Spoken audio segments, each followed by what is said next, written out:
Okay, moving on to Europe, and it's my pleasure to give floor to our colleague Alexandre Guerreira from Portugal.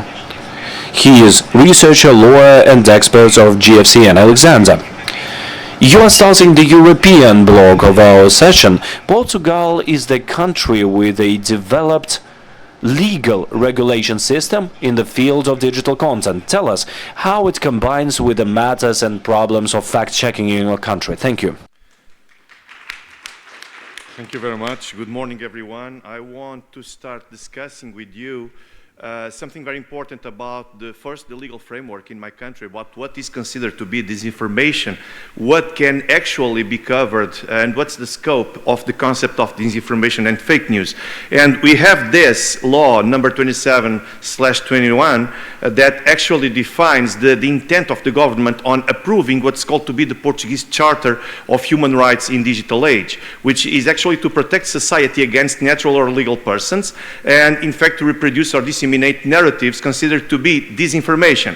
But then you ask me, what is disinformation? Well, the law doesn't say necessarily what can be considered disinformation, but it says that actually the Portuguese state gives priority, Portugal, actually the government, finds itself in a kind of father figure position towards the Portuguese people, and in order to decide what can be or not considered to be disinformation and what can the audience accept. What's the main source of it? First, the European Action Plan against disinformation, which is from the European Union, which means that the Portuguese state does not define the policy. It just tries to follow what the European Union says about a specific topic. Here, I want to bring some main topics of discussion during the year of 2025. First, the Iberian Peninsula blackout, which all of you probably have heard about. There were some fake news, some of them even trying. Why can we be surprised with it that it was considering that Russia was behind this blackout? It was spread in Portugal. The second one is one of the most topics under discussion and that generate more fake news in my country, which is the Russia special military operation. In specific, what I want to highlight here is that there is a specific media group in Portugal called Empresa, which is composed of a TV channel called SIC, about the newspaper Expresso, and they also have a fact-checking entity, a project developed by them, which is called Polygraph. What they basically say, usually, this is one of the toughest channels that spread fake news about Russia, and you are going to see how easily I was able to get some information to share with you. But one of the topics that led to more controversy in my country was this, that the Orthodox Church of the Moscow Patriarchate in Portugal is what it was called on a news program, an agent on Putin's service. It was said like that.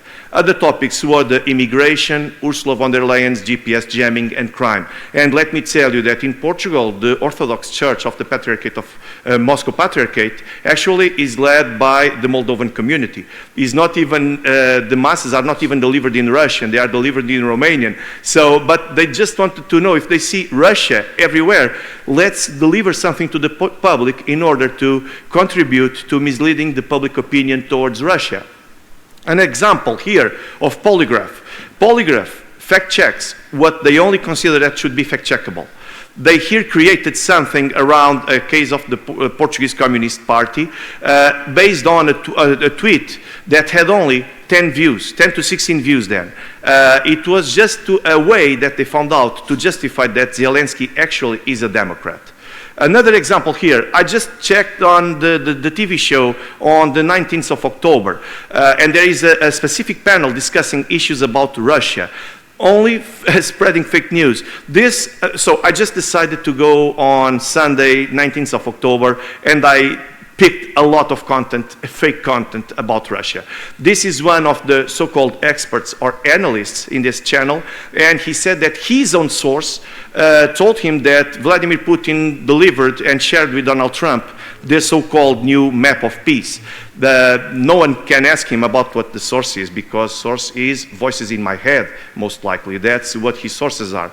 Here it is another example of what he said. My source told me that Trump said to Zelensky that Putin was scared with the tomahawk, and Putin asked me to have a final meeting to sign a peace treaty. Trump said that tomahawks are seen by Russia as an escalation and are feared by Moscow. Trump didn't say that. What Trump said, that he considered himself that it was an escalation, but the way that they pick some facts and they distort them in order to give a different and negative idea about Russia is very, very interesting. Here another one, and I'm about to finish. Zelensky and Trump. It was only Trump was asking Zelensky to accept peace with Russia, because Putin really wants that in order to take Russia out of the dire situation where it is. I don't know what situation is, but his sources said so. And here it is, a common Russian citizen in Portugal.